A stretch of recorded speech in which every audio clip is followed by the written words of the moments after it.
Katika karne hii ya sasa, kiongozi bora ni yule anayeweza kushirikisha jamii katika maamuzi na utekelezaji wa baadhi ya mambo pamoja na kuendana na jamii husika.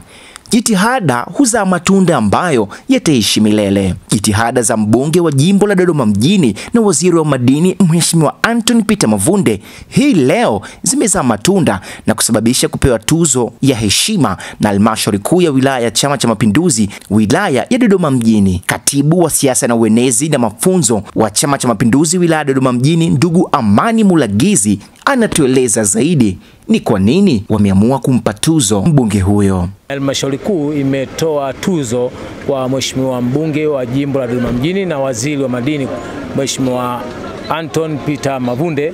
Amepewa tuzo kwa mengi aliyoyafanya. Ni kiongozi ambaye amefanya kama mbunge, amefanya mambo yake ya kibunge nje ya chama na amefanya mambo ya kibunge ndani ya chama. Sisi kama halmashauri kuu ya wilaya, tuzo hii amepewa kwa mambo mengi ya kibunge aliyoyafanya ndani ya chama. Amefanya mambo mengi ndani ya chama, hususani ameshiriki kwa asilimia zaidi ya 80 katika ujenzi wa ofisi za Chama cha Mapinduzi katika kata mbalimbali. Ameshiriki kugawa vitendea kazi katika ofisi za chama kuanzia ngazi ya kata mpaka ofisi ya chama ya wilaya. Ameshiriki kutoa vitendea kazi, ametoa vifaa vya tehama kwa ofisi yetu ya wilaya, ametoa vifaa vya tehama kwa ofisi zetu za wilaya. Amekuwa akishiriki kufanya mambo mengi sana ndani ya kibunge ndani ya chama. Basi pamoja na mengine mengi ambayo amekuwa akishirikiana nasi bega kwa bega, halmashauri kuu hii ikaona basi si busara kwa sababu anasema chanda chema uvikwa pete. Wakasema hapana, tukiwa tunaelekea mwishoni kabisa mwa uongozi wake, basi tuweze kumpa tuzo hiyo na kumshukuru kwa yale yote aliyoyafanya. Kwa hiyo lengo la tuzo hii ni kumshukuru kwa yale yote aliyoyafanya kwa kushirikiana na viongozi wenzie wa Chama cha Mapinduzi katika wilaya ya Dodoma mjini, hususan jimbo hili la Dodoma mjini. Naye Mheshimiwa Anthony Peter Mavunde wakati alipokaribishwa kuisalimia hadhara, ameeleza kwa undani baadhi ya mikakati anayokusudia kuifanya katika miezi michache iliyobaki ya uongozi wake na kueleza baadhi ya changamoto alizoweza kuzitatua, changamoto ambazo zimekuwa zikiwakabili wananchi. Mimi naitwa Rami Ramsey. Hii ni Ngasa TV. Cha kwanza na mradi ambao mtawakaribisha ambao mtakuwa tayari pale General Hospital. Nafikiri mkiwa mnapita huwa mnaona kuna jengo linajengwa pale. Ile ni jengo ambalo niliamua kulijenga lote kwa 100%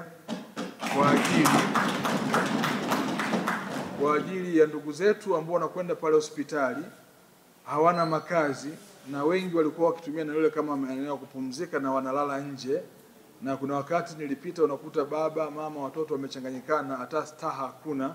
Kwa niliamua kama mbunge kujenga lile eneo, na ukienda hivi sasa limebadilika kabisa. Nimejenga jengo la kisasa ambao tumeliweka tiles chini kote, nitawekea na TV kubwa pale, nimewawekea vyoo vya kisasa, nimegawanyisha na upande wa kina baba na upande wa kina mama.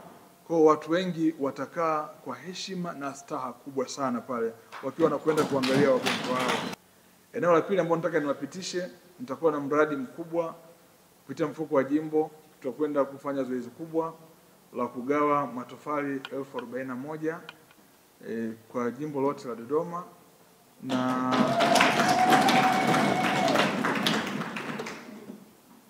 na saruji sikumbuki ni tani ngapi, lakini ni tani nyingi. Nafikiri kila kata watakuwa na uwezo na mifuko 50 kwa kila kata. Kwa kila kata watapata matofali 1,000 na mifuko 50.